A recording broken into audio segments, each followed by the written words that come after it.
सुमित और उसका पूरा परिवार पास के जंगल से लकड़ियां काटकर गांव के बाहर बड़े बड़े फर्नीचर की दुकान में जाकर बेचा करता था।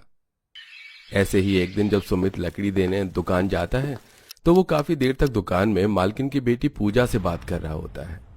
मैं तो कहती हूँ कि तुम रोज लकड़ियाँ देने के लिए आया करो इसी टाइम। एक दिन तुम नहीं आते तो मुझे तुम्हारी फिक्र होती है। हाँ, फिक्र किस बात की, मैं बिल्कुल सही हूँ, मुझे क्या होगा।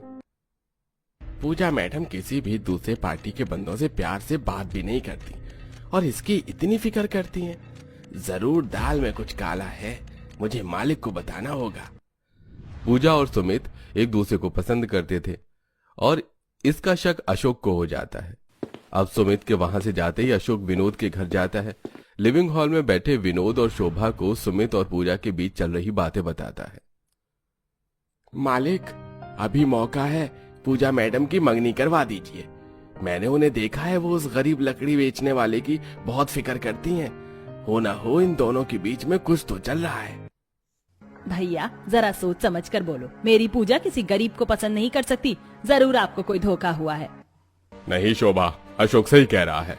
मुझे भी कई बार शक हुआ है। वो लड़का तभी हमारी दुकान पर आता है जब पूजा होती है और पूजा उस दुकान के अलावा और कोई दूसरे शोरूम भी नहीं संभालना चाहती।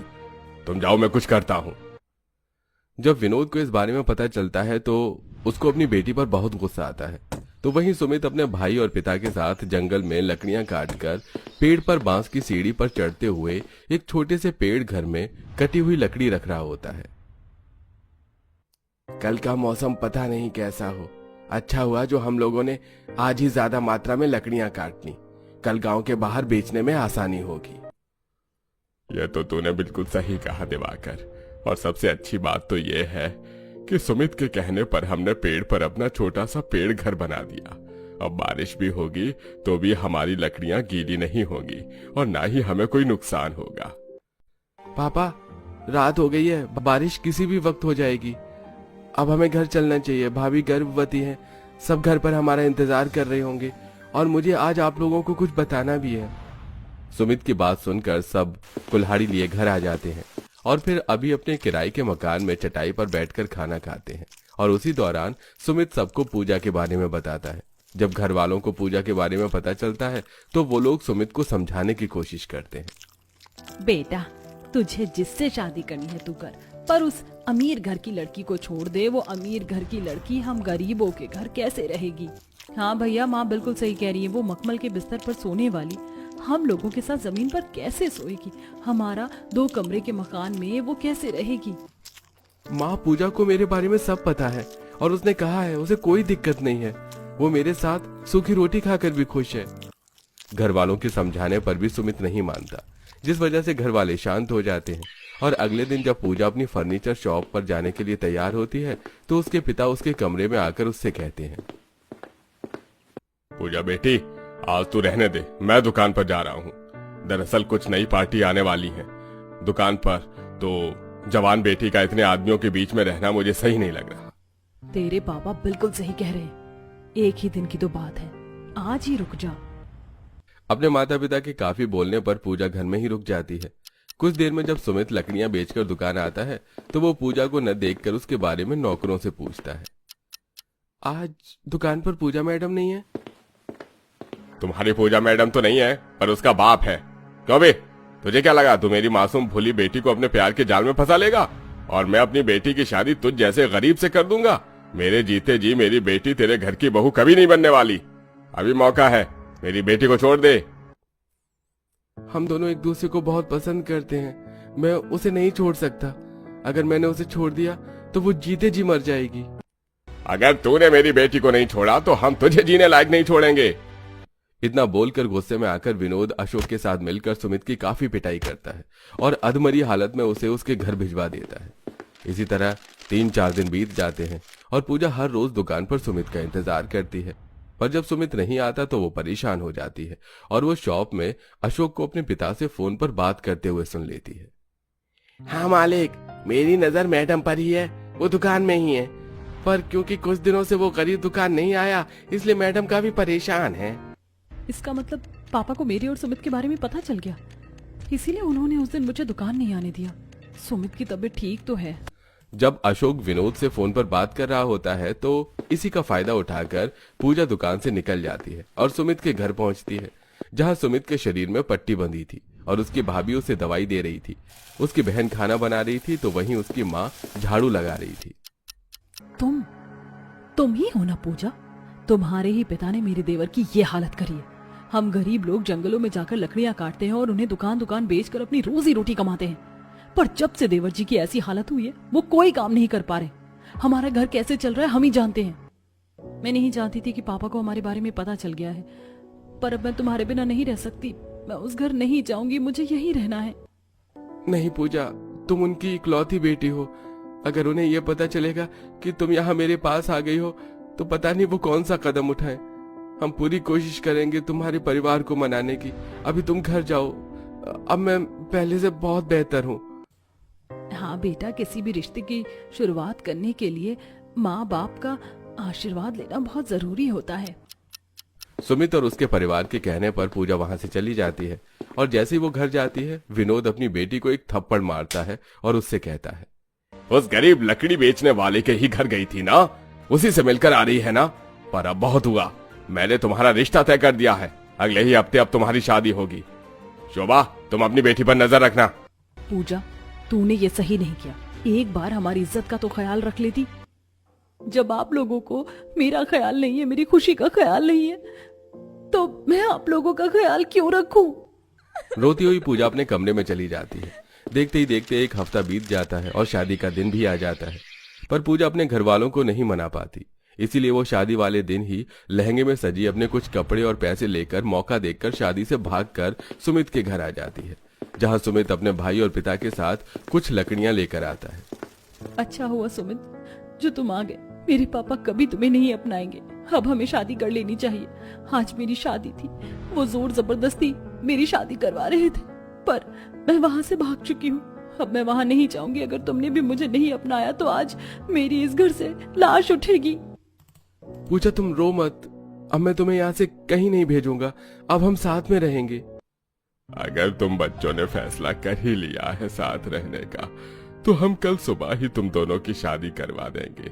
अभी रात हो चुकी है और बाहर तेज आंधी तूफान चल रहा है। क्योंकि बाहर काले बादल छाए हुए थे, इसलिए वो लोग सुबह होने का इंतजार करते हैं। अब जैसे ही सुबह होती है तेज बारिश होने लगती है। पता नहीं भगवान ने हमारे बच्चों की किस्मत में क्या लिखा है। इस बारिश को भी अभी होना था। पापा, जैसे ही बारिश रुकेगी आप पूरे परिवार के साथ मंदिर जाकर पूजा और सुमित की शादी करवा देना। मैं लकड़ियां बेचने चला जाऊंगा। अगर हम सब घर में बैठे रहे तो घर चलाना मुश्किल हो जाएगा, क्योंकि अब घर में एक नहीं दो बहुएं हैं। दिवाकर बारिश में भीगता हुआ जंगल जाता है और बारिश रुकते ही लकड़ियां काट कर सारी लकड़ियों को जमा करके पेड़ घर में रख देता है। तो वहीं पूरा परिवार पूजा और सुमित की शादी मंदिर में करवा देते हैं। वहीं सुबह होते ही विनोद, अशोक और अपने कुछ गुंडों के साथ सुमित के घर और उसके मकान मालिक का पता करके उसके पास जाता है, जिसके घर में सुमित का परिवार किराए पर रह रहा था। नहीं मालिक, मैं उन्हें घर खाली करने को नहीं बोल सकता। बाहर देखो, बारिश शुरू हो गई है। इस बारिश में वो गरीब परिवार कहाँ जाएगा? आप नहीं जानते वो लोग इतने गरीब हैं, पर फिर भी एडवांस किराया देकर रखते हैं। मैं इतने अच्छे किराएदार को घर खाली करने के लिए नहीं कह सकता। तभी विनोद मकान मालिक का कॉलर पकड़ लेता है। अगर तूने उन गरीबों को बेघर नहीं किया तो मैं तुझे बेघर कर दूंगा। अरे तुम सब खड़े खड़े मुंह क्या देख रहे हो? घर में जितना भी सामान रखा है सब तोड़ना शुरू करो। नहीं भाई साहब, अपने गुंडों को रोक दीजिए। मैं उन लोगों को घर से निकाल दूंगा। मैं अभी छाता लेकर जा रहा हूँ। विनोद की धमकी सुनकर मकान मालिक डरता हुआ बारिश में ही छाता लेकर सुमित के घर पहुंचता है और उन्हें घर खाली करने को कहता है। भैया, हमने तो इस महीने का किराया भी भर रखा है। हम इस बारिश में कहाँ जाएंगे? मेरी एक बहू गर्भवती है और दूसरी बहू आज ही शादी करके घर आई है। आपके घर बहू नहीं आफत आई है अम्मा जी। आप कृपया करके मेरा घर खाली कर दीजिए, वरना आप लोगों के चक्कर में मैं बेघर हो जाऊंगा। ठीक है मालिक, हमें थोड़ा समय दो। हम अपना सामान पैक करके शाम होने से पहले घर खाली कर देंगे। सुरेश अपने मकान मालिक की हालत को समझता है और पूरा परिवार उदास अपना अपना सामान समेट लेते हैं। देखते ही देखते बारिश भी बंद हो जाती है और वो लोग शाम होने से पहले घर खाली कर देते हैं और रास्ते पर चलते चलते वो लोग बातें करते हैं। माँ, फिर से काले बादल छा रहे हैं। अब तो तेज तूफान भी आ रहा है, हम इस बारिश में कहाँ जाएंगे? माँ जी, हमारे सर पर अब कोई छत नहीं है, रात कहाँ बिताएंगे? कुछ ही देर में अंधेरा हो जाएगा, अब हम क्या करें? मैं आसपास में बात करके आता हूँ। सुमित दिवाकर के साथ आसपास के घरों में बात करने जाता है तो वहीं सुरेश अपने पूरे परिवार के साथ एक पेड़ के पास बैठ जाता है। काफी विनती करने पर भी सुमित और दिवाकर को कोई अपना घर किराए पर नहीं देता और वो उदास अपने परिवार से कहते हैं, पूजा के पिताजी ने यहाँ सभी को डरा धमका के रखा है, हमें कोई यहाँ घर नहीं देने वाला। और सुमित, मुझे नहीं लगता कि तुम गांव के बाहर जहां भी लकड़ियां बेचने का काम करते हो वहां कोई भी अब तुमसे लकड़ियां लेगा, इसलिए अब पूरे घर की जिम्मेदारी मुझ पर और पापा पर है। अभी ये सब बात करने का समय नहीं है, अभी हमें सर छुपाने के लिए जगह चाहिए। बच्चों, मेरे पास एक तरकीब है। हमने जंगल में एक पेड़ पर छोटा सा पेड़ घर बनाया है। कुछ ही दिन में बारिश शुरू हो जाए, उससे पहले हमें उस पेड़ घर में चलना चाहिए। आज रात उस पेड़ घर में बिता लेंगे और बाकी कल देखते हैं। पापा बिल्कुल सही कह रहे हैं, आज रात हमें हमारे उस छोटे से पेड़ घर में ही रहना चाहिए। सुरेश अपने पूरे परिवार के साथ जंगल जाता है। अब एक एक करके सब बांस की सीढ़ी पर चढ़कर पेड़ घर में जाते हैं और पेड़ घर की सफाई करने लगते हैं। दीदी, आप प्रेग्नेंट हैं, आप मुझे दे दीजिए लकड़ियों की गठरी, इन्हें मैं साइड कर देती हूँ। नहीं पूजा, तुम अमीर घर से हो, तुमने तो आज तक एक मटका पानी का नहीं उठाया होगा, तुमसे लकड़ी का बोझ नहीं उठने वाला, तुम बैठ जाओ, हम कर लेंगे। भाभी आप आराम कर लो, हम सब 10 मिनट में यहाँ की सफाई कर लेंगे। अब मैं भी इस घर की बहू हूँ और मैंने सुमित से वादा किया था, सुख हो या दुख मैं हमेशा आप लोगों के साथ रहूंगी। घर वालों के मना करने पर भी पूजा नहीं मानती और अपनी सास के हाथ से झाड़ू लेकर झाड़ू लगाने लगती है। तो वहीं पूजा और काजल लकड़ियों के बोझा एक के ऊपर एक रखने लगती हैं। तो वहीं रात में भी दिवाकर, विनोद और सुमित लकड़ियां काट रहे होते हैं। कुछ ही देर में बारिश शुरू हो जाती है और वो पेड़ घर में आ जाते हैं। ये पेड़ घर कितना छोटा है, हम सब इसमें कैसे रात बिताएंगे? बाहर बहुत तेज बारिश हो रही है। वो तो अच्छा है जो हमने एक पेड़ घर बना रखा था, कोई हमें अपना घर किराए पर नहीं देना चाहता। क्यों ना हम इसी तरह 2 और छोटे छोटे पेड़ घर बना ले, ताकि जब तक हमें घर नहीं मिल जाता हम अपने पेड़ घर में ही रह सकें। वैसे हमने ये पेड़ घर इसलिए बनाया था ताकि इसमें हम अपनी सूखी लकड़ियां और खेत की कुछ सब्जियां और राशन रख सकें, क्योंकि नीचे हमारी झोपड़ियां जानवर तोड़ देते थे और कई बार कुछ लोग लकड़ियां लेने आते और हमारा सामान चोरी कर लेते और कई बार बारिश होने की वजह से भी भारी नुकसान हो जाता था। पर किसने सोचा था यही हमारा सहारा बनेगा। दिवाकर का आइडिया सभी को पसंद आता है। अब वो लोग बारिश में अपने छोटे से पेड़ घर में रात गुजारते हैं और सुबह होते ही पूरा परिवार उसी जंगल में लकड़ियां काटने लगता है। तो वहीं काजल अपनी माँ और छोटी भाभी के साथ पेड़ के नीचे पन्नी लगाकर खाना बना रही होती है और एक बार फिर अचानक बारिश शुरू हो जाती है। अचानक बारिश कैसे शुरू हो गई? माँ, खाना ढक दो और ऊपर चलो, जितना खाना बना है आज उतना ही खाकर पेट भर लेंगे।